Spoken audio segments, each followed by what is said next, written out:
नमस्कार दोस्तों, आज सेफ्टी नॉलेज में जो चर्चा का विषय वस्तु रहेगा ये रहेगा सिंथेटिक वेब सीलिंग के ऊपर। तो सिंथेटिक वेब सीलिंग का जो कलर कोड होता है वो क्या होता है और कलर कोड के हिसाब से उसका कैपेसिटी आप कैसे पता लगा सकते हैं, तो इसके ऊपर विशेष रूप से इस वीडियो में मैं चर्चा करने वाला हूं। अगर ये वीडियो आपको अच्छा लगे तो जो मेरा चैनल पे नए हैं वो मेरा चैनल को सब्सक्राइब करने ना भूलिएगा और बेल आइकन को तो जरूर एक्टिव कीजिएगा, क्योंकि फर्दर जो मैं सेफ्टी रिलेटेड वीडियो आप तक पहुंचाना चाहता हूं तो ये आसानी से आप तक पहुंच पाए। तो चलिए अभी देरी ना करते हुए हम लोग सीधा चलते हैं टॉपिक के ऊपर। तो एक्चुअली ये जो सिंथेटिक वेब सीलिंग होता है ये पॉलिस्टर और नायलॉन जो होता है उसका रस्सी के द्वारा बनाया हुआ सीलिंग है।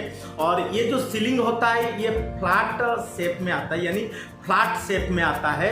और इसको जेन्युइन क्या होता है ना, ये बहुत हल्का रहता है और इसको व्यवहार करने में बहुत फ्लेक्सिबिलिटी रहता है और इसको एक जगह से दूसरा जगह शिफ्ट करने में बहुत फ्लेक्सिबिलिटी रहता है। और ये कोई भी मटेरियल के ऊपर बहुत अच्छा ढंग से ग्रिप ले लेता है, यानी स्लिप होने का चांस बहुत कम रहता है। और ये बहुत कम पैसा में बाजार में उपलब्ध होता है दूसरे सीलिंग के से। तो इसीलिए क्या होता है ना, इसको ज़्यादातर कंस्ट्रक्शन में यही सीलिंग को यूज करते हुए आपको मिलेगा।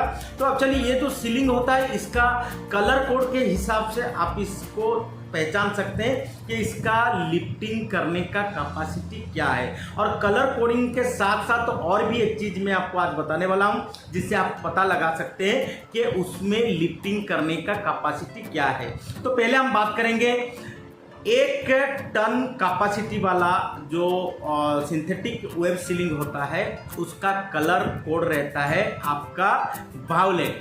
तो वायोलेट कलर कोड जो रहता है वो 1 टन कैपेसिटी वाला सीलिंग रहता है और उसमें आपको एक स्टिच मिलेगा इससे स्ट्रेट वो सीलिंग में। तो उससे आपको ये पता चल सकता है कि उसका जो लिफ्टिंग कैपेसिटी है वो 1 टन है। फिर हम आते हैं 2 टन लिफ्टिंग कैपेसिटी वाला सिंथेटिक वेब सीलिंग के ऊपर। तो 2 टन वाला सिंथेटिक वेब सीलिंग जो होता है उसका कलर कोड होता है ग्रीन और उसमें जो स्टिच रहेगा आपका 2 ऐसे पूरा स्ट्रेट स्टिच रहेगा। तो इससे आप पता लगा सकते हैं कि उस सीलिंग का जो SWL है वो 2 मेट्रिक टन है। उसके बाद हम बात करेंगे 3 मेट्रिक टन वाला सिंथेटिक वेब सीलिंग जिसका कलर कोड होता है येलो और उसमें क्या रहता है ना 3 स्ट्रेट ऐसे स्टिचिंग रहेगा। तो उससे आप पता लगा सकते हैं कि आराम से पता चल सकता है कि उस सीलिंग का जो कैपेसिटी है SWL है वो है 3 मेट्रिक टन। उसके बाद आपका आ जाएगा 4 मेट्रिक टन। तो 4 मेट्रिक टन का जो सीलिंग रहेगा उसका जो कलर कोड रहेगा वो रहेगा ग्रे कलर। और ग्रे कलर में जब 4 लाइन स्टिच रहेगा तो उससे आपको पता चल सकता है कि उस सीलिंग का जो लिफ्टिंग कैपेसिटी है वो 4 टन है। उसके बाद हम लोग बात करेंगे किसमें ना 5 मेट्रिक टन सीलिंग का कलर कोड क्या है। तो 5 मेट्रिक टन सीलिंग का जो कलर कोड होता है वो रेड कलर होता है और उसमें ऐसे स्ट्रेट 5 लाइन स्टिचिंग रहता है।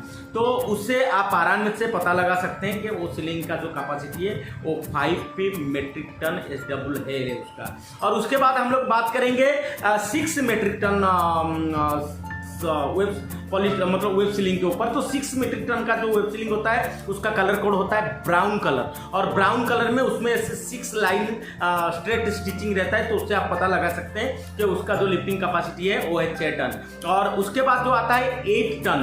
तो 8 टन का जो लिफ्टिंग कैपेसिटी वाला जो सीलिंग रहता है उसका जो कलर कोड होता है वो होता है ब्लू कलर। तो ब्लू कलर में 8 लाइन स्टिच रहता है। तो वो सीलिंग जो होता है वो 8 टन कैपेसिटी उसका रहता है। तो उसके बाद हम लोग बात करेंगे 10 टन वाला सीलिंग का। तो 10 टन वाला जो web ceiling synthetic web ceiling होता है तो उसका जो कलर कोड रहता है वो ऑरेंज रहता है और उसमें आपका जो स्टिच लाइन होता है वो आपको 10 मिलता है। तो उससे आप पता लगा सकते हैं कि उसका जो लिफ्टिंग कैपेसिटी है वो 10 टन है।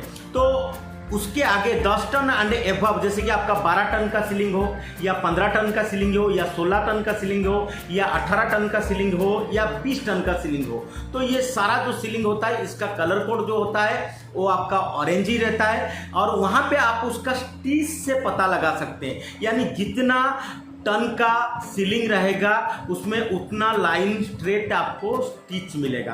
तो उससे आप पता लगा सकते हैं कि उसका सीलिंग का कैपेसिटी कितना है। और एक तरीका से भी आप पता लगा सकते हैं, जैसे कि मैं आपको बता देना चाहता हूं कि 1 टन का जो सीलिंग होता है और उसका जो विड्थ रहता है तो वो रहता है कई जगह पे 25 mm रहता है और 30 mm रहता है, नहीं तो 50 mm तक भी रह सकता है। और आपका 2 टन का जो सीलिंग रहेगा उसका जो विड्थ रहता है वो 56 का भी रहता है और 60 mm का भी रहता है विड्थ जो है। और हम लोग 3 टन वाला सीलिंग अगर बात करेंगे तो 3 टन सीलिंग का जो रहता है वो 75 mm रहता है और कई जगह पे वो 90 mm भी रहता है। और उसके बाद आपको हम 4 टन का जो सीलिंग के बारे में बात करेंगे वो भी कई जगह पे आपका 100 mm रहता है और कई जगह पे आपका 120 mm रहता है। और फिर हम लोग बात करेंगे रेड सीलिंग के बारे में। रेड कलर का जो 5 टन वाला जो सीलिंग है तो उसका भी जो विड्थ रहता है वो रहता है आपका 125 mm और कई जगह पे ये 150 mm भी रहता है। और लेकिन वो जो सेम 6 टन वाला जो सीलिंग होता है उसमें कई जगह पे वो 150 mm का भी रहता है और 180 mm का भी रहता है। और उसके बाद हम लोग चलेंगे आपका 8 टन वाला कैपेसिटी जिसका कलर कोड है ब्लू। और वो जो सीलिंग रहता है उसका आपका जो विड्थ जो रहता है 200 mm से 200 कई जगह पे 240 mm भी रहता है। तो ये उसका विड्थ है। और 10 टन वाला जो चलेंगे उसमें वो क्या रहता है ना, वो 200 mm रहता है और कई जगह पे वो 300 mm भी रहता है। और बाकी जितना सीलिंग है मैं आपको बता रहा हूँ, जैसे कि आपका 12 टन हो या 15 टन हो या 16 टन हो या 18 टन हो या 20 टन हो, तो वो सारा का विड्थ जो रहता है वो 300 mm रहता है। तो ये इसके हिसाब से भी आप वो सीलिंग का कैपेसिटी को भी पता लगा सकते हैं। क्या तो इसी के साथ इस वीडियो को मैं यहीं पे समाप्त करता हूँ। नमस्कार।